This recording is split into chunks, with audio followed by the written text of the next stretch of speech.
আলহামদুলিল্লাহ। আল্লাহ পাক আমাদের সকলকে কবুল করুন, বলেন আমিন। সোজা আলোচনার ভিতরে ঢুকতে চাই।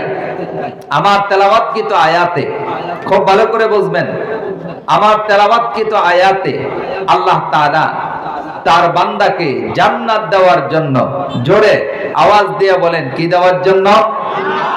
সবাই বলতে হয়, আমার সঙ্গে একটু কথা বলতে হয়, বলেন কি দেওয়ার জন্য? জান্নাত দেওয়ার জন্য আল্লাহ শর্ত দিলেন মাত্র দুইটা। আল্লাহ যেন বলছেন, বান্দা এই দুইটা শর্ত যদি পূরণ করতে পারো, আমি আল্লাহ কথা দিলাম জাহান্নাম থেকে বাঁচায়া জান্নাতের মালিক করে দিব। আমরা বললাম, আল্লাহ কোন দুইটা শর্ত পূরণ করলে জান্নাতের মালিক করে দিবেন? আল্লাহ রাব্বুল আলামিন কোরআনুল কারীমের আয়াত নাযিল করে কত সুন্দর করে জানাই দিলেন, ইন্নাল্লাযীনা আমানু ওয়া আমিলুস সালিহাতি কানাত লাহুম জান্নাতুল ফিরদাউসি নুজুলা। সুবহানাল্লাহ বলেন। আল্লাহ রাব্বুল আলামিন বলেন, বান্দারে জান্নাতে যাওয়ার জন্য এক নাম্বার শর্ত হলো ইন্নাল্লাযীনা আমানু, নিশ্চয় যারা ঈমান আনলো। তাহলে বোঝা গেল, কোন মানুষ যদি জান্নাতের মালিক হতে চায়, কোন মানুষ যদি জান্নাতের মেহমান হতে চায়, কোন মানুষ যদি জান্নাতে যেতে চায়, জান্নাতে যাওয়ার জন্য এক নাম্বার শর্ত হলো ঈমান। বলেন, জান্নাতে যাওয়ার এক নাম্বার শর্ত কি? আজ থেকে না, চিল্লায় বলতে হবে, এক নাম্বার শর্ত কি? ঈমান। ঈমান ছাড়া কেউ জান্নাতে যাইতে পারবে? ঈমান ছাড়া কেউ জান্নাতে যাইতে পারবে না। ঈমান ছাড়া কেউ জান্নাতে যাইতে পারবে না। আবার ঈমান ছাড়া কেউ জাহান্নাম থেকেও বাঁচতে পারবে না। আওয়াজ দিয়ে বলেন, ঠিক কি না?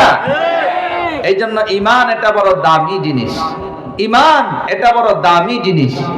ঈমান ছাড়া জান্নাতে যাওয়া যায় না, আবার ঈমান ছাড়া জাহান্নাম থেকেও বাঁচা যায় না।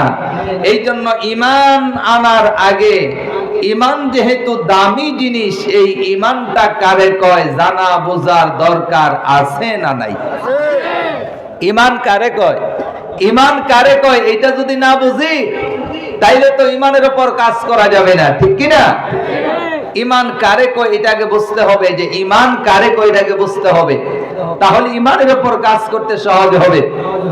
আমি যদি একেবারে সংক্ষিপ্ত ব্যাখ্যা দেই, যেহেতু হাতে সময় কম, সংক্ষিপ্ত ব্যাখ্যা যদি আমি দেই ঈমানের সংক্ষিপ্ত ব্যাখ্যা হলো, আল্লাহর পক্ষ থেকে, খুব ভালো করে বুঝবেন, আল্লাহর পক্ষ থেকে নবীর মাধ্যমে অকাট্য দলিলের ভিত্তিতে আমরা যা কিছু পেয়েছি, সব কিছু একসাথে বিশ্বাস করার নাম হলো ঈমান। তাহলে আল্লাহর পক্ষ থেকে নবীর মাধ্যমে অকাট্য দলিলের ভিত্তিতে আমরা একটা কিতাব পেয়েছি। চিল্লায় আওয়াজ দিয়ে বলতে হবে, কিতাবটার নাম কি? আল কোরআন। সবাই বলেন, কিতাবটার নাম কি? আল কোরআন। এক কথায় গোটা কোরআনটাই মেনে নেওয়ার নাম হলো ঈমান। কথা বলেন, ঠিক কি না? এবার বলেন, এই কিতাবের ভিতরে নামাজের কথা আছে না নাই? আছে। রোজার কথা আছে। সবাই কথা বলেন, রোজার কথা আছে, হজের কথা আছে, যাকাতের কথা আছে, সমাজের কথা আছে, রাষ্ট্রের কথা আছে, সূরের কথা আছে। হ্যাঁ, দুই গ্রুপ হয়ে গেছে, দেখছেন? এখানেই দুই গ্রুপ হয়ে গেছে, কেউ কয় আছে, কেউ কয় নাই। আহারে, আল্লাহ পাক কেমন একটা কোরআন আমাদেরকে দিয়েছেন, যেই কোরআনের ভিতরে আল্লাহ চোরের কথাও বলে দিয়েছে। আওয়াজ দিয়ে বলেন, ঠিক কিনা? চোর ধরা পড়লে হাত কাটতে হবে। আওয়াজ দিয়ে বলেন, আইনটা কার? যাজর এলাকার মুসলমানের আস্তে নয়, চিল্লায় বলতে হবে, চোর ধরা পড়লে হাত কাটতে হবে। বলেন, আইনটা কার? মুসলমানেরা বিশ্বাস করুন, আমার এই সোনার বাংলাদেশের ভিতরে যদি আল্লাহর কোরআনের একটা আইনের বাস্তবায়ন করতে পারতাম, গোটা কোরআন থেকে একটা আইন যদি জাতীয় সংসদের মাধ্যমে বাস্তবায়ন হয়ে যেত, চোর ধরা পড়লে হাত কাটতে হবে, আল্লাহ পাক এখানে কোরআনে বলে দিয়েছেন, আল্লাহর কসম দিয়ে বলি, এই একটা আইন যদি বাস্তবায়ন হয়ে যায় তাহলে টেকনাফ থেকে তেতুলিয়া, রূপসা থেকে পাথরিয়া, গোটা বাংলাদেশ সুন্দর হয়ে যাবে। আবার এই বাংলাদেশের ভিতরে কোনো চোর খুঁজে পাওয়া যাবে না। আওয়াজ দিয়ে বলেন ঠিক কিনা? আল্লাহর কোরআনের একটা আইন পারে এই দেশটা সুন্দর করে দিতে। আল্লাহর কোরআনের একটা আইন পারে এই সমাজ সুন্দর করে দিতে। আল্লাহর কোরআনের একটা আইন পারে এই দেশের মানুষগুলো সুন্দর করে দিতে। আওয়াজ দেয়া বলেন ঠিক কিনা? ওলামায়ে কেরাম যখন কোরআন থেকে কথা বলে, যখন বলে চোর ধরা পড়লে হাত কাটতে হবে, এই কথা যখন ওলামায়ে কেরাম বলে, তখন সমাজের কিছু সুশীল, সমাজের কিছু নামদারি সুশীল, তারা কি বলে জানেন? তারা বলে, হুজুর এটা একটা কথা হলো? হুজুর এটা একটা কথা হলো? বললাম কি? বলে চোর ধরা পড়লে হাত কাটতে হবে। চোর যদি হাত কেটে দেই, চোর ভাত খাইবে কি দিয়া? চোরের পক্ষে সাফাই গাওয়ার মতো কিছু নামদারি মুসলমান মুনাফিক নেতা আমার আপনার সমাজে আছে না নাই? চোরের পক্ষে সাফাই গায়। কোরআনের কথা ভালো লাগে না, কোরআন ভালো লাগে না, কোরআনের আইন ভালো লাগে না, চোরের পক্ষে সাফাই গায়। কই চোরের হাত কেটে লাইলে চোর ভাত খাইবে কি দিয়া? এই চিন্তায় তার ঘুম আসে না। তো আমি ভাবলাম এই কথা কয় কারণ কি রে? তখন চিন্তা করে দেখলাম এই কথা তারা বলার পিছনে কারণ হলো ওই যে সুযোগ পাইয়া রাস্তার টাকা চুরি করেছে, ওই যে সুযোগ পাইয়া ব্রিজের টাকা চুরি করেছে, ওই যে সুযোগ পাইয়া কালবাদের টাকা চুরি করেছে, ওই যে সুযোগ পাইয়া স্কুল ইউনিভার্সিটির টাকা তারা চুরি করেছে। তারা জানে জাতীয় সংসদের মাধ্যমে আল্লাহর কোরআনের আইনের যদি বাস্তবায়ন হয়ে যায়, চোর ধরা পড়লে হাত কেটে দিতে হবে। এই বলে তারা, তাহলে এইভাবে আইন যদি পাশ হয়ে যায়, এই আইন দ্বারা তাদের হাত কাটা হবে, এই বলে তারা আল্লাহর কোরআনের আইনের বিরোধিতা করে। আওয়াজ দেয়া বলেন ঠিক কিনা?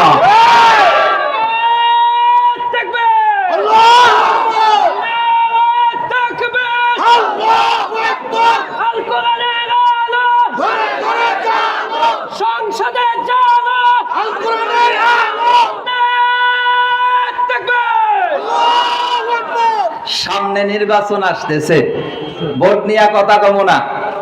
ভোট নিয়ে কথা কইলে খুব ঝামেলা। এমনি বাংলাদেশে অনেক ঝামেলা চলতেছে। তো আমি শুধু এই কথা বলতে চাই, এই দেশটা হলো 92% মুসলমানের দেশ। কথা বলেন ঠিক কিনা? এটা কোনো হিন্দুর দেশ নয়, এটা কোনো বৌদ্ধর দেশ নয়। হ্যাঁ, হিন্দু আমার দেশে থাকবে, বৌদ্ধ আমার দেশে থাকবে, অন্য ধর্মের মানুষের আমার দেশে থাকবে, হ্যাঁ সম্মান নিয়েই থাকবে। তবে আমি শুধু এই কথা বলতে চাই, আগামী সংসদে কে সংসদে যাবে সেইটা যেই দলের হোক, ওই বিষয়ে আমার কোনো কথা নয়। আমাদের সকলের দাবি একটাই, সংসদে আমাদের ভোট নিয়ে নেতা হয়ে যারা সংসদের ভিতরে যাইবা, আল্লাহর কোরআনের আইন চোর ধরা পড়লে হাত কাটতে হবে, এক নম্বরে আইনটা বাস্তবায়ন করতে হবে। আওয়াজ দিয়ে বলে ঠিক কিনা? এই আইনের পক্ষে কেটা কেটা আছেন একটু হাত উত্তোলন করে আল্লাহকে দেখা।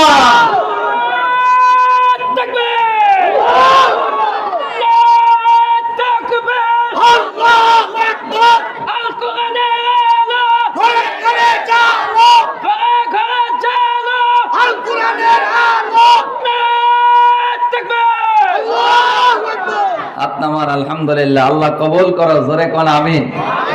আরেকবার বলেন আমিন।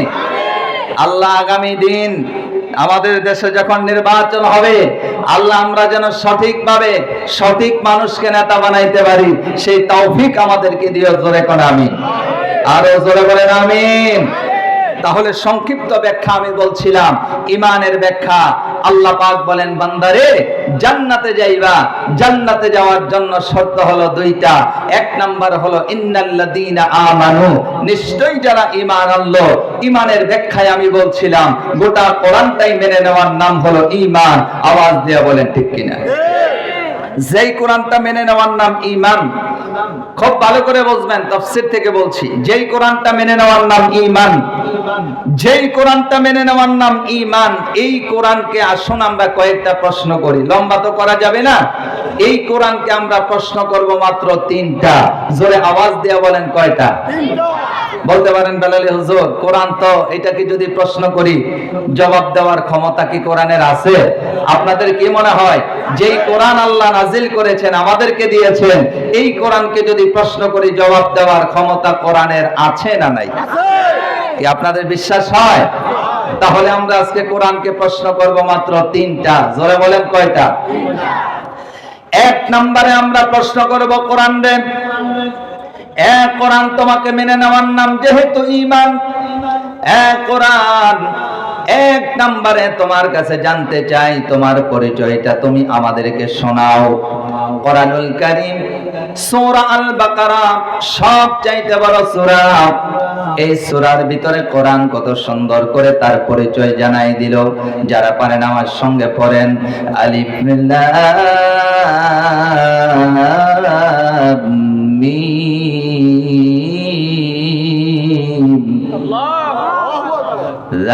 যালিকাল কিতাবু লা রাইবা ফীহি হুদান লিল মুত্তাকিন।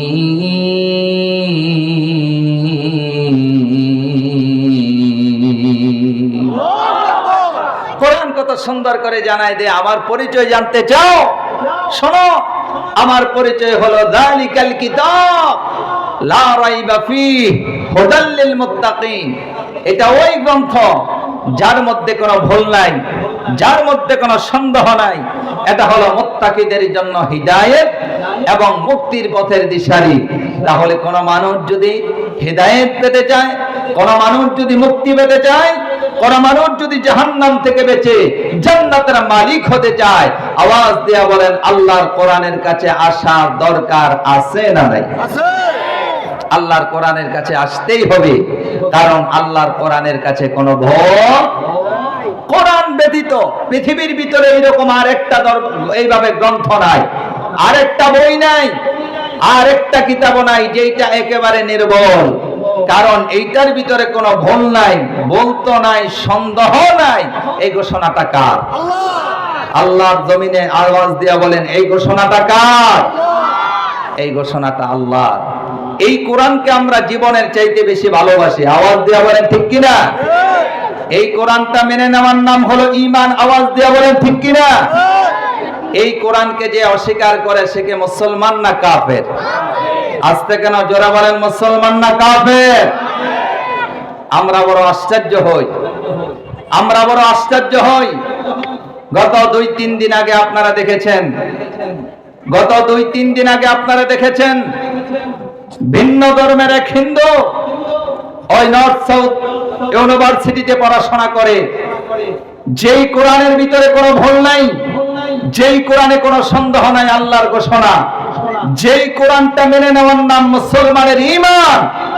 কত বড় সাহস! এই কোরআনকে সে পায়ের নিচে দিয়া লক্ষ কোটি নয় গোটা পৃথিবীর মুসলমানকে অপমানিত করেছে, কলিজার ভিতরে আঘাত দিয়েছে। আওয়াজ দিয়ে বলেন ঠিক কিনা? আমরা স্পষ্ট বার্তা দিতে চাই, আমরা স্পষ্টভাবে বাংলাদেশের দায়িত্বশীল প্রধান উপদেষ্টাকে উদ্দেশ্য করে আমরা বলে দিতে চাই, এই কোরআনটা মেনে নেওয়ার নাম ঈমান। এই কোরআন হলো আমাদের ঈমান, এই কোরআন হলো আমাদের কলিজার টুকরা। আপনি জানেন না যে এই কোরআনকে অপমানিত করেছে, সারা পৃথিবীর মুসলমানের কলিজায় আঘাত দিয়েছে। আমাদের একটাই দাবি, তার অন্য কোনো বিচার আমরা মেনে নেব না। মুসলমানের দেশে যেহেতু কোরআনকে অপমানিত করেছে, মুসলমানদের কলিজায় আঘাত দিয়েছে, যেই ছেলেটা এই কাজ করেছে তাকে ফাঁসির কাস্তে ঝুলাইতে হবে। আওয়াজ দিয়ে বলে ঠিক কিনা?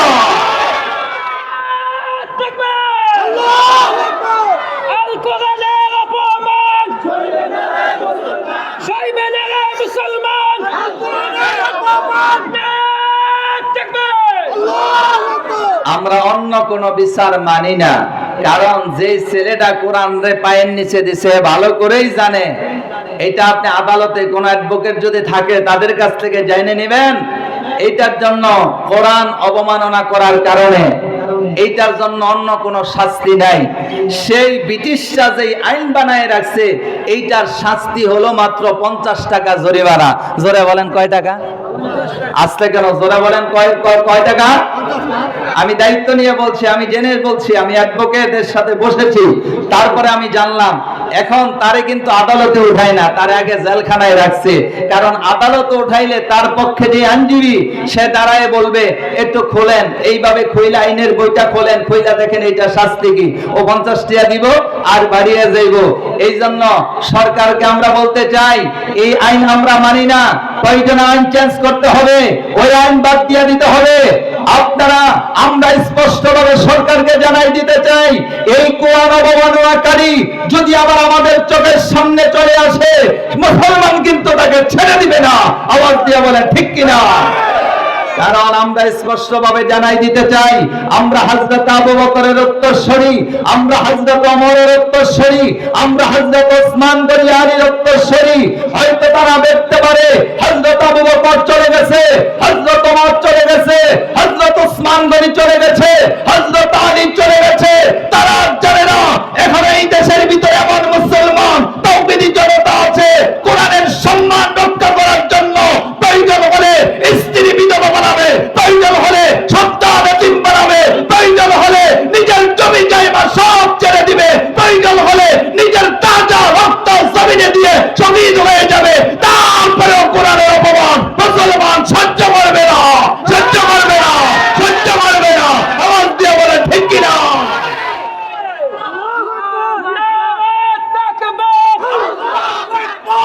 ইসলামের দুশমনেরা হুঁশিয়ার সাবধান, হুঁশিয়ার সাবধান, ইসলামের দুশমনেরা তাকবীর, আল্লাহু আকবার। সম্মানিত ভাইরা, তাহলে বলছিলাম এই কোরআনটা মেনে নেওয়ার নাম হলো ঈমান।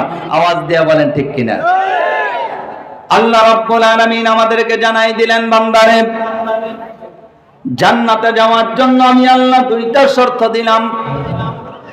এক নাম্বার হলো ইন্নাল্লাযীনা আমানু, নিশ্চয়ই যারা ঈমান আনলো। ঈমানের ব্যাখ্যাটা আমি আপনাদের সামনে উপস্থাপন করছিলাম। গোটা কোরআনটা মেনে নেওয়ার নাম হলো ঈমান। যেই কোরআন আমাদেরকে জানাই দিলেন শোনো এমন কোরআন মেনে নেওয়ার নাম হলো ঈমান।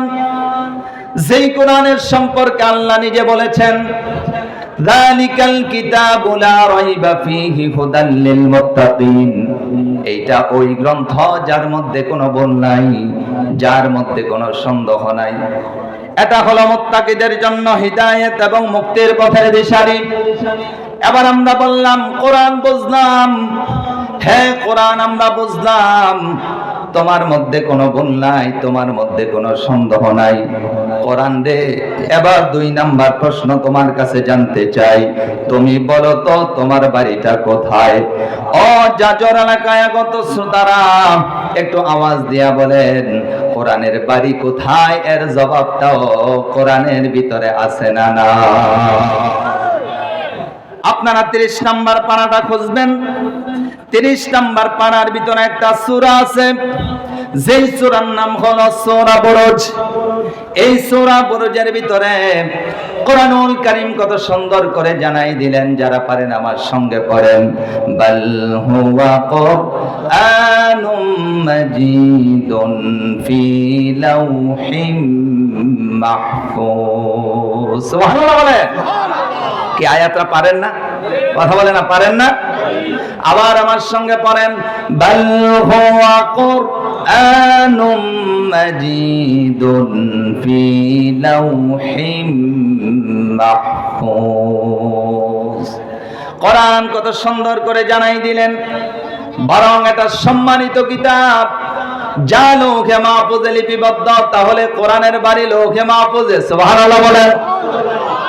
আমার দেশের ভিতরে, আমার রাষ্ট্রের ভিতরে, গোটা পৃথিবীর ক্ষমতাধর যে সমস্ত রাষ্ট্র আছে, একটু ক্ষমতা পাইলেই ইহুদি আর বেঈমানেরা কোরআনের বিরুদ্ধে কথা বলে, মুসলমানের বিরুদ্ধে কথা বলে, মুসলমানদেরকে মৌলবাদ বলে গালি দেয়, আলেমদেরকে মৌলবাদ বলে গালি দেয়।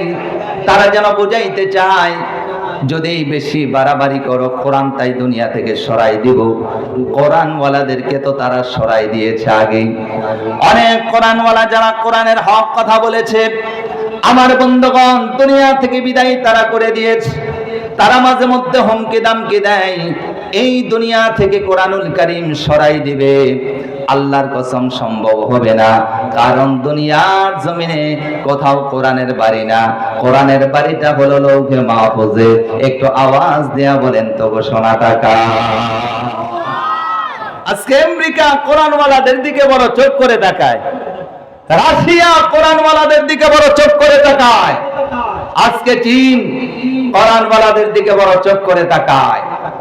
আপনারা দেখবেন ভারতকে বলা হয় বন্ধু রাষ্ট্র, তারাও কোরআনওয়ালাদের দিকে বড় চোখ করে তাকায়। শুধু তাই নয়, গত 16টা বছর পর্যন্ত কোরআনওয়ালাদেরকে শুধু জেলখানায় নেই নাই, রিমান্ডে নেই নাই, এই জমিনের ভিতরে কোরআনওয়ালাদের অনেক রক্ত ঝরেছে।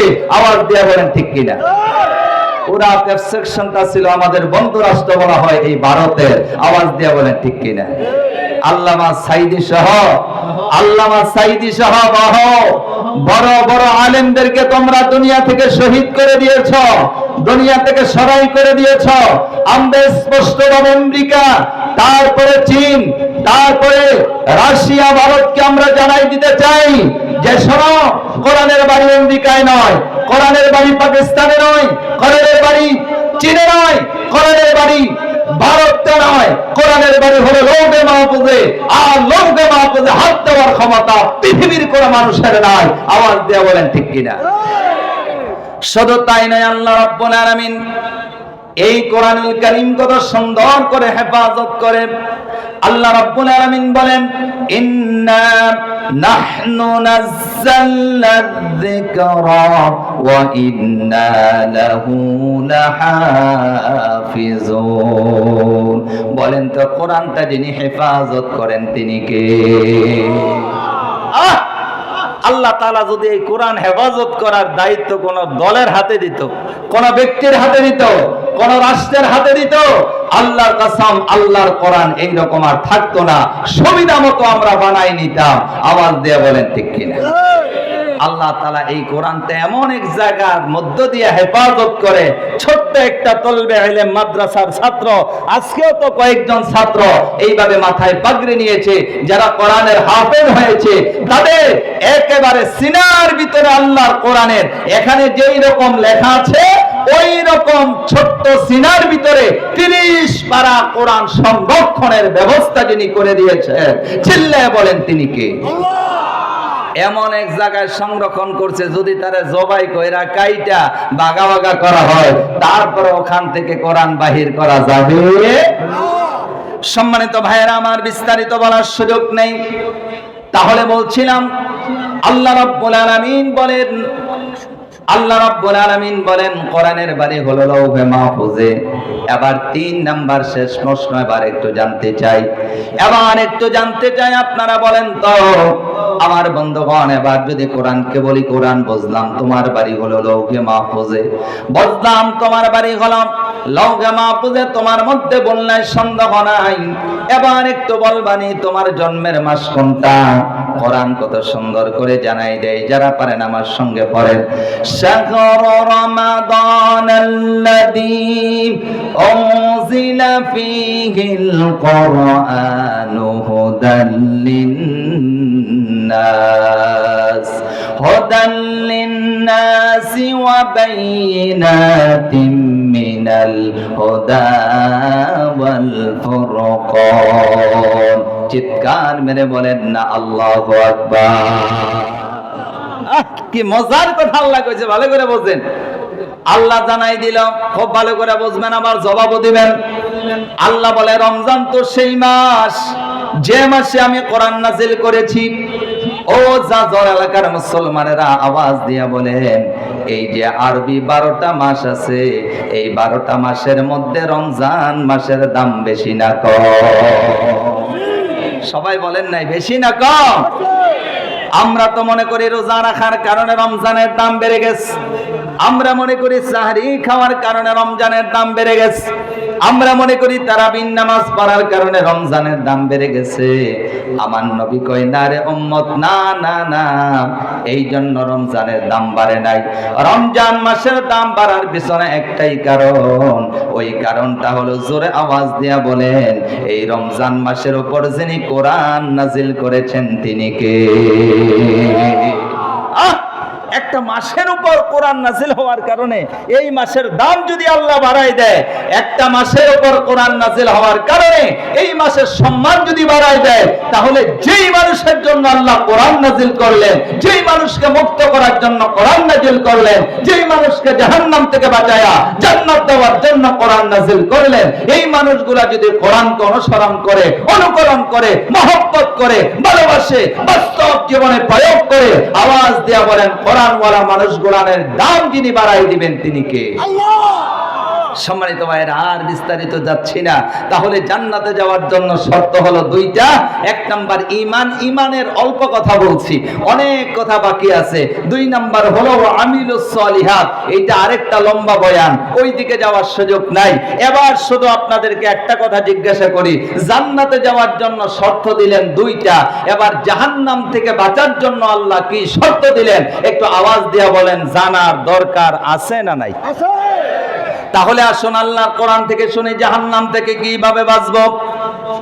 আল্লাহ রাব্বুল আলামিন কত সুন্দর করে কোরআনের ভিতরে জানাই দিলেন, ইয়া আইয়ুহাল্লাযীনা আমানু হাল আদুল্লুকুম আলা তিজারাতিন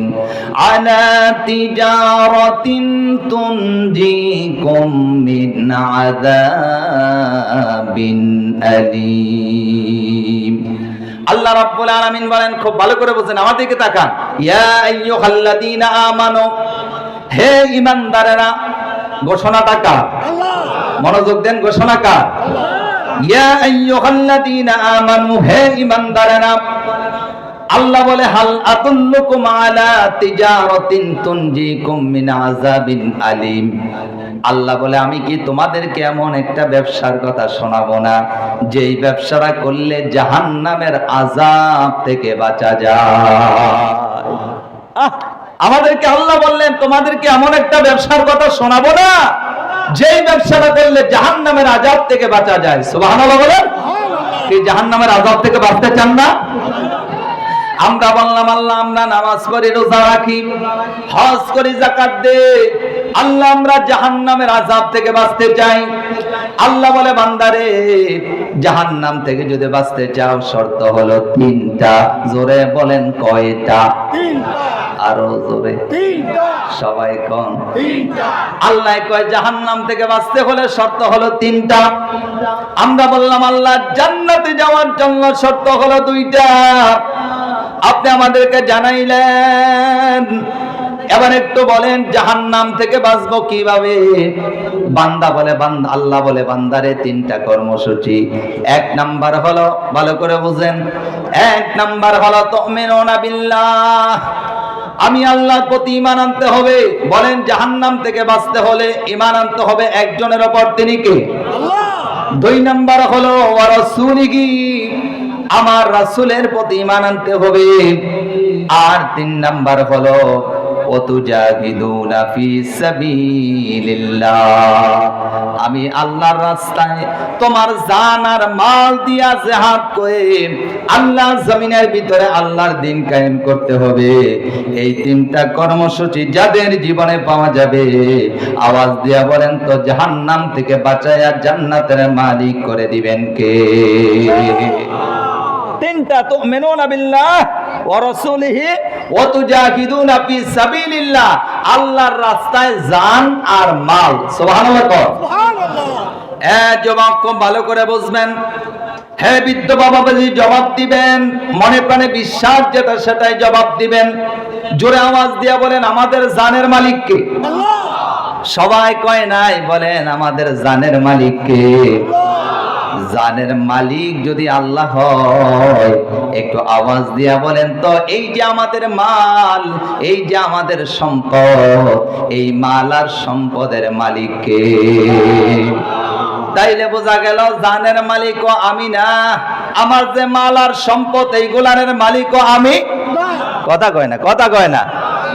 হ্যাঁ বন্ধু, জানের মালিকও আমি না, আমাদের যে মাল, আমাদের যে সম্পদ, এই গোলানের মালিকও আমি না।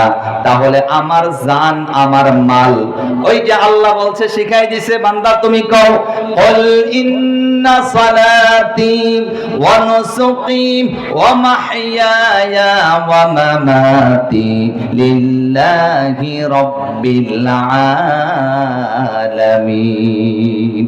বান্দা বলো, আমার নামাজ, আমার কুরবানি, আমার জীবন, আমার মরণ সব হবে একজনের জন্য। জোরে জোরে আওয়াজ দিয়ে বলেন, তিনি কে? আল্লাহ।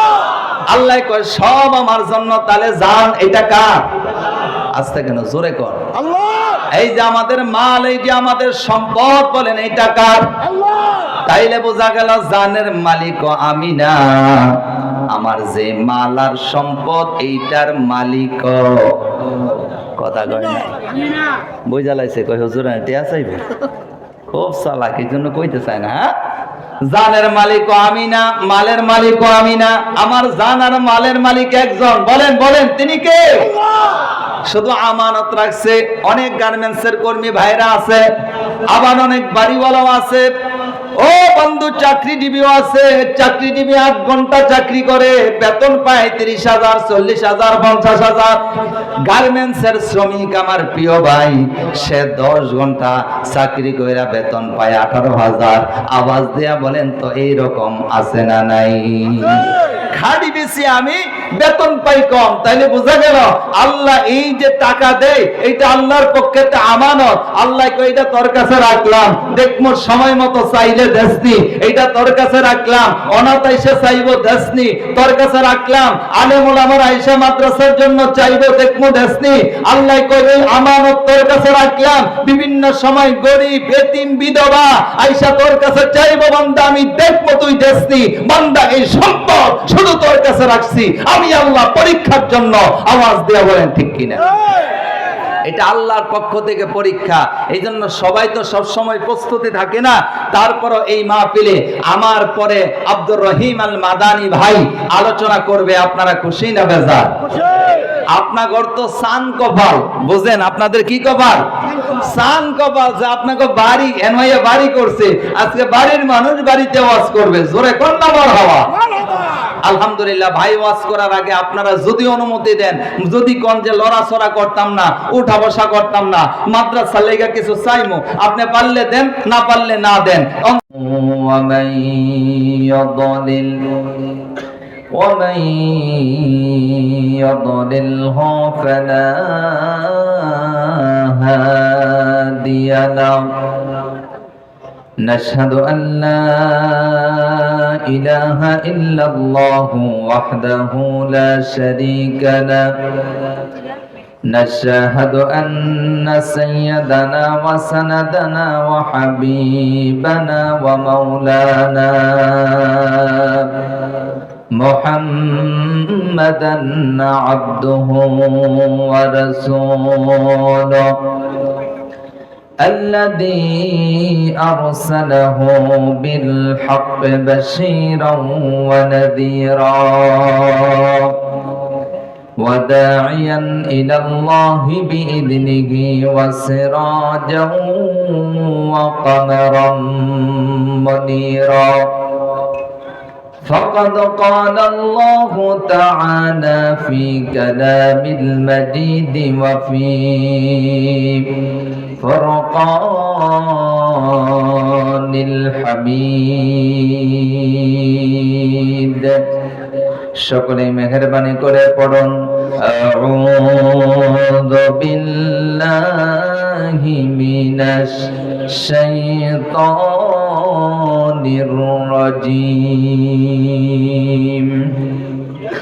বিসমিল্লাহির রহমানির রহিম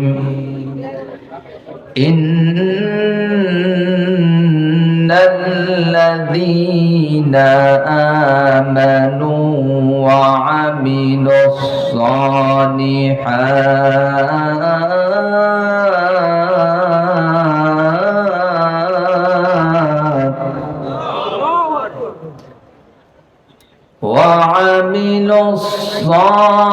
الصالحات كانت لهم جنات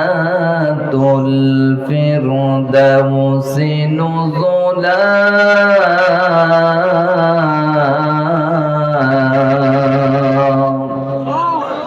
صدق الله العظيم. قال النبي صلى الله عليه وسلم قال لا تجعلوا بيوتكم مقابر وإن البيت الذي يقرأ فيه سورة البقرة لا يدخل الشيطان أو كما قال النبي عليه الصلاة والسلام. اللهم صل على محمد وعلى آل محمد كما صليت على إبراهيم وعلى آل إبراهيم إنك حميد مجيد. اللهم بارك على محمد وعلى آل محمد كما باركت على إبراهيم وعلى آل إبراهيم إنك حميد مجيد. بلغ العلا بكماله كشف الدجى بجماله حسنت جميع خصاله صلوا عليه وآله. কয়েক মর্তবা জিকির করি লা ইলাহা সবাই লা ইলাহা সকলে পড়েন লা ইলাহা।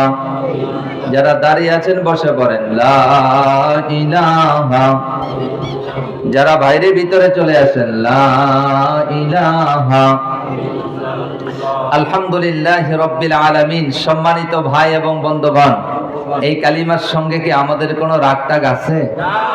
সকলে একটু আওয়াজ দেয়া বলেন রাগ আছে? বলেন কালিমা পড়লে খুশি হবেন কে? আল্লাহর নামটাকে আর একটু জোরে বলা যাবে? বলেন কালিমা পড়লে খুশি হবেন কে? আরেকবার বলেন, আরেকবার বলেন। আমরা এমন ভাবে কালিমার জিকির করব, কালিমার জিকির শুনে যেন নাস্তিক আর বেঈমান তারা সব পালাইতে বাধ্য হয়, ঠিক কি না? এইভাবে মর্দে মুজাহিদের মতো আওয়াজ দিয়া একসাথে কালিমার জিকির করব লা ইলাহা ইল্লাল্লাহ। জোরে লা ইলাহা ইল্লাল্লাহ। লা ইলাহা ইল্লাল্লাহ। জোরে লা ইলাহা ইল্লাল্লাহ। লা ইলাহা লা ইলাহা ইল্লাল্লাহ মুহাম্মাদুর রাসূলুল্লাহ। সকলে দরুদ শরীফ পড়েন সাল্লাল্লাহু আলাইহি ওয়াসাল্লাম।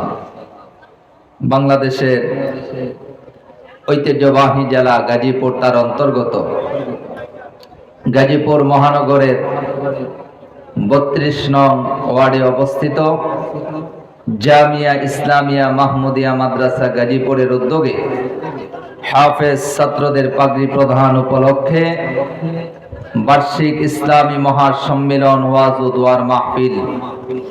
আজকে প্রোগ্রামের সম্মানিত সভাপতি, বিশেষ করে আমন্ত্রিত উলামায়ে কেরাম, কথা বলেছেন আল্লামা মুফতি নজরুল ইসলাম কাসিমি সাহেব, কথা বলেছেন আলহাজ মাওলানা নজির আহমদ সাহেব। বিশেষ করে আমার পরে যিনি কথা বলবেন, গোটা বাংলাদেশ নয়, গোটা পৃথিবীতে কোরআনুল কারীমের আলোচনা করে ইন্টারনেট, ইউটিউবের মাধ্যমে যিনি আলোড়ন সৃষ্টি করেছেন, আমাদের অত্যন্ত প্রিয় মানুষ, আপনাদের অত্র এলাকার মানুষ, আলহাজ হাফেজ মাওলানা কারি আব্দুর রহিম আল মাদানী সাহেব দামাত বারকাতুহুমুল আলিয়া। আমরা দোয়া করছি আল্লাহ পাক হযরতের হায়াত আর রিজিকে বারাকা দান করুন, বলেন আমিন। দোয়া পরিচালনা করবেন আমাদের অত্যন্ত প্রিয় মুরব্বী মুফতি লিহাজউদ্দিন ভুইয়া সাহেব। আজকে সভাপতিত্ব করবেন আলহাজ হযরত মাওলানা আব্দুল কাদের মোল্লা সাহেব, সহ সভাপতি আলহাজ হযরত মাওলানা মাসুদ বিন আশরাফ সাহেব সহ অত্র মাদ্রাসার পরিচালক মহোদয়, মঞ্চে বসা দিগার হযরতে উলামায়ে কেরাম, আমার সামনে বসা আমার পিতৃতুল্য মুরব্বিয়ানে ইজাম যুবক ভাইরা, কচি কাঁচা মাসুম বাচ্চারা, পর্দার আড়াল থেকে আপনারা শুনতে পাচ্ছেন আমার মা, বোন এবং মেয়েরা। আসুন আমরা সকলে আল্লাহ সুবহানাহু ওয়া তাআলার দরবারে অসংখ্য অগণিত শুকরিয়া আদায় করছি যে আল্লাহ তাআলা আমাদেরকে দুনিয়ার সবগুলা ব্যস্ততা ফেলে দিয়ে আমরা গুরুত্বপূর্ণ একটি জায়গায়, হাদিসের ভাষায় এই জান্নাতের বাগানে আসা বসা আমার মতো একজন নগণ্য মানুষকে কিছু কথা বলা, আপনাদেরকে শোনার তৌফিক দান করেছেন। ওই মহান মালিকের দরবারে আমরা সবাই কালিমাতুশ শুকর আদায় করে নিচ্ছি, আলহামদুলিল্লাহ। আল্লাহর বরত্ব ঘোষণা করতে যে চিৎকার মেরে আওয়াজ দিয়ে বলেন তো আল্লাহু আকবার, লা ইলাহা ইল্লাল্লাহু আল্লাহু আকবার ওয়ালিল্লাহিল হামদ। আল্লাহ সুবহানাহু ওয়া তাআলার দরবারে আরো অসংখ্য শুকরিয়া যে আল্লাহ তাআলা আমাদেরকে আখিরি জামানার পয়গম্বর, বিশ্ব নেতা, বিশ্ব নবী, নবীদের সভাপতি, সকলে পড়েন মুহাম্মাদুর রাসূলুল্লাহ সাল্লাল্লাহু আলাইহি ওয়াসাল্লামের উম্মত করেছেন। এই জন্য আরো একবার কালিমাতুশ শুকর আদায় করে নিচ্ছি, আলহামদুলিল্লাহ। সম্মানিত দিনী ভাইয়েরা, ভূমিকায় কোনো সময় নিব না, ধারাবাহিক আলোচনার ভিতরে আমরা ঢুকে যাব ইনশাআল্লাহ। তার আগে আমি শুধু আপনাদের কাছে, সকলের কাছে জানতে চাই, এই কোরআনের মাহফিলে আসতে পেরে আমরা সবাই খুশি না বেজার? খুশির আওয়াজ কি আসতে হয় না জোরে হয়? তাহলে আওয়াজ দেয়া বলুন, খুশি না বেজার? কারা কারা একটু হাত উত্তোলন করে দেখান, একটা তাকবীর লাগান, লিল্লাহে তাকবীর, লিল্লাহে তাকবীর।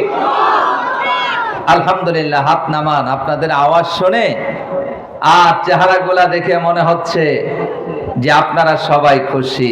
আসলে কি খুশি? ভাইজান একটু আওয়াজ দিয়া বলেন, আসলে খুশি? এই যে যারা ওই পাশে দাঁড়িয়ে আছে, মিডিয়াম্যান সারা যারা দাঁড়িয়ে আছে, ওনারা তো কাজে আছে, আপনারাও কি খুশি? তাহলে খুশি হলে একটু বসে পড়েন, পরিবেশটা করে দেন। আমরা ধারাবাহিক কথা বলবো, মাদানী ভাই অল্প সময়ের মধ্যে আসবে, আপনাদেরকে আজকে মন খুলে প্রাণ ভরে কথা শোনাবে, বলেন ইনশাআল্লাহ। একটু নামেন, একটু বসেন। এই যে ভাইজান একটু বসেন, আলহামদুলিল্লাহ। যতক্ষণ পারেন বসেন, আলহামদুলিল্লাহ। এই যে বসছেন কিছু ভাই, এতে করে মাহফিলের সৌন্দর্যটা অনেকটা আগের মতো হয়ে গেছে, আলহামদুলিল্লাহ বলে।